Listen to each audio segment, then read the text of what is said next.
조합제TV 시청자 여러분 안녕하십니까. 2018년 8월 22일 오후 5시입니다. 요사이 좌파 정권과 반군 선동 세력에 의해서 우리 대한민국 국군이 위기에 처해 있습니다. 동래북이 되고 있습니다. 대한민국 국군의 존재 목적과 존립 목표는 자유민주주의를 지키고 자유통일하는 것입니다. 거기에 필요한 무력적 뒷받침을 하는 것이 국군입니다. 헌법 제5조대로 국군은 국가 안전보장과 국토방위라는 신성한 의무를 다하고 정치적으로는 중립해야 합니다.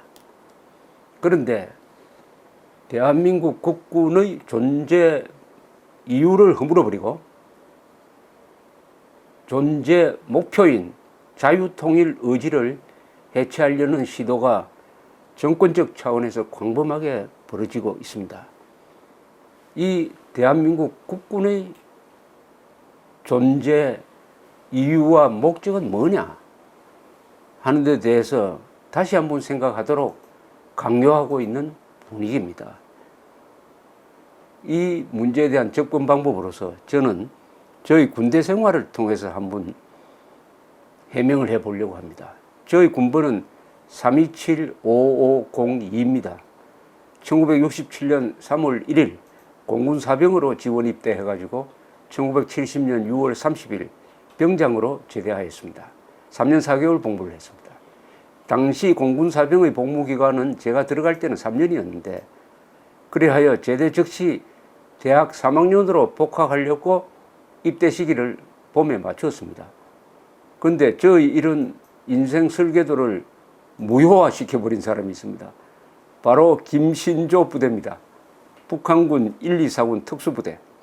1968년 1월 21일 추운 겨울날 밤 이들에 의한 청와대 습격 사건은 저희 복무기간을 4개월 연장시켰고 제대 즉시 복학이 아니라 제대 즉시 취직의 길을 택하도록 만들었습니다.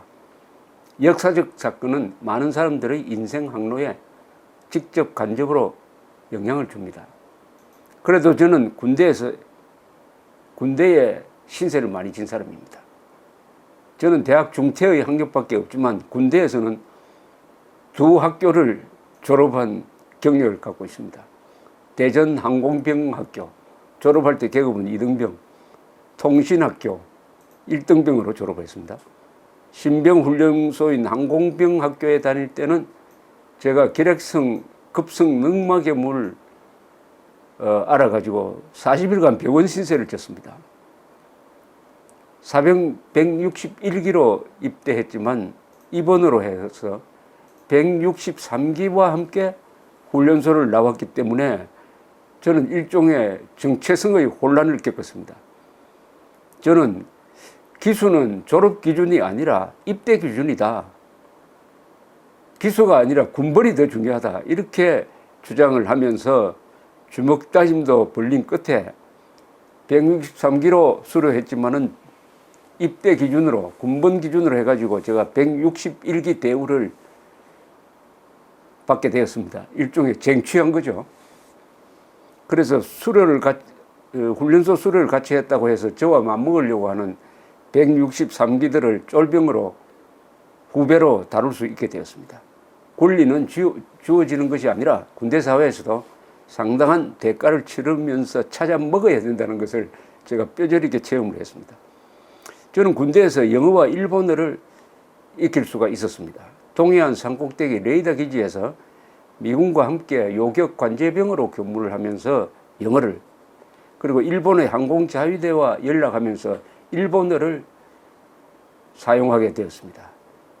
저희 특기는 요격 관제인데 덕분에 기자가 된 다음에 항공사고를 취재할 때는 군 복무 시절에 배웠던 이 항공기에 대한 지식이 상당히 큰 도움이 됐습니다. 우선 전문 용어를 가지고 조종사들을 대하니까 아주 적극적으로 취재에 호응해 주기도 했습니다. 이 남자들끼리 만나서 1시간 좀 이야기하다가 보면은 말을 안 해도 아, 이 사람은 군대 갔다 안 왔다 하는 것을 알 수 있게 하는 감이 옵니다. 감이. 아마 저만 그런 걸 알 겁니다. 어떤 문화적 특성이 있어요. 군대 생활 3년 정도 했으면 그 사람의 인격에 뭔가 묻어 있습니다. 그걸 알게 됩니다. 이 3년 정도의 공동 생활이죠. 공통 체험이죠. 한국 남자의 공통 체험. 그것이 주는 어떤 분위기, 문화 이런 게 있어요. 그건 뭐 좋은 측면을 해석을 하면 조직에 대한 충성심과 협동심 그리고 인내심이 사병 체험자들의 몸에 밴 분위기가 될 것이고 장교 출신들의 경우에는 지도력이 붙습니다. 저는 군 복무를 다시 한다면 장교로 복무를 하겠습니다.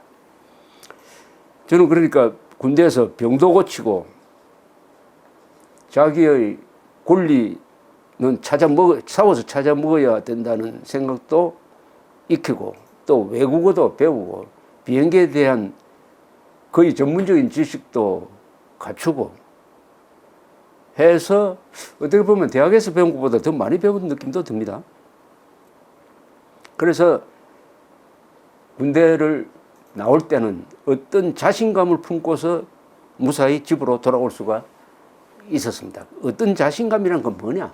이것은 쫄병으로 근무하면서 경험하는 육체적, 정신적 어떤 극한 상황과 관계가 있겠죠. 저는 아들이라 장남이란 이유만으로 집안에서 귀한 대우를 받았는데 그 가정을 떠나서 일개 관물이 되어가지고 요새 군대에서 관물이라는 표현을 쓰는지 모르겠는데 그때는 군인을 관물이라고 그랬습니다. 관물. 이거 영어에서 나왔는데요. Government Issue, GI라고 그럽니다. 이걸 GI라. 그래서 관물이 되어가지고 신고받다, 선착순, 원산폭격 등등 당하면서 인격과 인권이 바닥에 떨어진다. 그때 비로소 사람은 적나라한 본성을 확인하게 되고 인간이 강해집니다. 더 떨어질 바닥이 없으니까 올라오는 수밖에 없죠. 그렇게 극한 상황을 군이 경험해 주었다. 그게 가장 큰 군대 생활의 배움이 아니었느냐. 저로서는 그렇게 생각합니다. 이점 이야기 들으시는 분들은 당신 지금 뭐 하는 거냐고 군사문화 칭송하는 거냐 뭐라고 화를 내실 분도 있을지 모르겠습니다만은 지금 동네북이 된 군대를 동정하면서 한국의 군사문화를 제가 지금 설명하려고 하는 것입니다. 제가 3년간 근무한 관제대대에서는 2명이 사고로 죽었어요. 한 사람은 초소에서 카빈으로 자살했고 다른 한 사병은 집합해가지고 구타로 숨졌습니다. 지금도 우리 국군에서는 연간 한 100여 명이 사고사로 죽는데 이 많은 걸 압니다. 60만 대군에서 사고사로 연간 100명 죽는 거예요. 안타깝지만 외국 군대에 비해서 결코 많은 게 아닙니다. 제가 이스라엘 군대를 취재를 해보니까 이스라엘 군대하고도 사고사 통계를 비교하면 우리가 오히려 적은 편에 든다는 것을 알았습니다. 그러나 거기서 돌아가신 분들 특히 기자를 하면서 수많은 죽음을 접했지만은 군대 생활할 때 목격한 2건의 죽음이 가장 오랫동안 머리에 남는 것은 한창 때 젊은이가 가정과 부모의 품을 떠나 부대에서 외롭게 객사했다 하는 그 때문이 아닌가 그렇게 생각합니다. 제가 군대 생활을 이렇게 즐겁게 추억하고 거기서 많은 것을 배웠다고 자랑할 수 있는 것도 결국은 제가 군대에서 사고를 만나지 않고 살아남았기 때문에 이렇게 이야기하고 있습니다. 제가 공군에서 복무한 1967년에서 70년은 휴전 이후 남북 간의 긴장과 충돌이 가장 빈번했을 때입니다. 1968년 121 청와대 습격 사건, 며칠 상간으로 일어났던 미국 정보함 푸에블로호 납치 사건, 그해 11월의 울진 삼척 무장공비 상륙 사건, 이게 다 50년 전의 사건입니다. 그리고 그 다음에 1969년 미군 첩보기 EC-1투기 격추 사건 등이 일어나고 북한의 대남 도발이 극에 달했습니다. 일부 미군들은 이 시기를 제2의 한국전이라고 표현하기도 합니다. 통계를 보면은 1966년에서 69년까지 3년 동안 비무장지대에서 540건의 총격전이 벌어졌습니다. 이 기간에 북한군은 한국의 후방에 제2전선을 형성해가지고 특공대를 침투시키고 해서 월남 비슷하게 만들어 볼까 했지만은 우리가 예비군을 만들어서 대응하는 과정에서 성공하지 못했습니다. 북한군은 397명이 이 3년 동안 전사를 했고 한국군과 미군도 364명이 전사를 했습니다. 준전시 상태였습니다. 이 무렵 북한군은 전력이 최고조에 달해 있었습니다. 한국군은 2개 전투사단을 월남에 보내놓고 경제 건설에 주력하고 있던 우리로서는 취약한 시기였습니다. 이 대남 도발의 위기감을 느낀 박정희 대통령은 1.21 사태 이후에 향토 예비군을 창설을 하고 방위산업과 중화공업 건설에 박차를 가게 됩니다. 또 한편으로는 72년에 7.4 공동성명을 통해서 평화공존 정책을 추구하면서 북한과 체제 경쟁에 필요한 평화의 시간을 벌어야 되겠다. 이렇게 양면작전으로 나가게 된 것이죠. 이 시기에 김일성과 박정희가 취했던 각각 다른 정책, 우리는 자주국방 그리고 중화공업 건설을 동시에 추진했고 북한은 오로지 국방력 건설에 치중하다가 보니까 결국 북한의 경제가 1970년대 말부터 무너지고 그 시기 우리는 중화건설로 해가지고 북한을 멀리 따돌리고 선진국을 향해서 매진했다. 바로 그 시기에 3천만의 불침번이라고 별명을 들어가면서 밤마다 올빼미가 돼가지고 레이더 스코프를 들여다보면서 조국의 하늘을 지켰다는 점에서 저는 자랑스럽게 생각하고 있습니다. 대한민국에서 군인이었던 사람 그리고 지금 군복을 입고 있는 사람들이 자부심을 가져야 할 이유는 많습니다.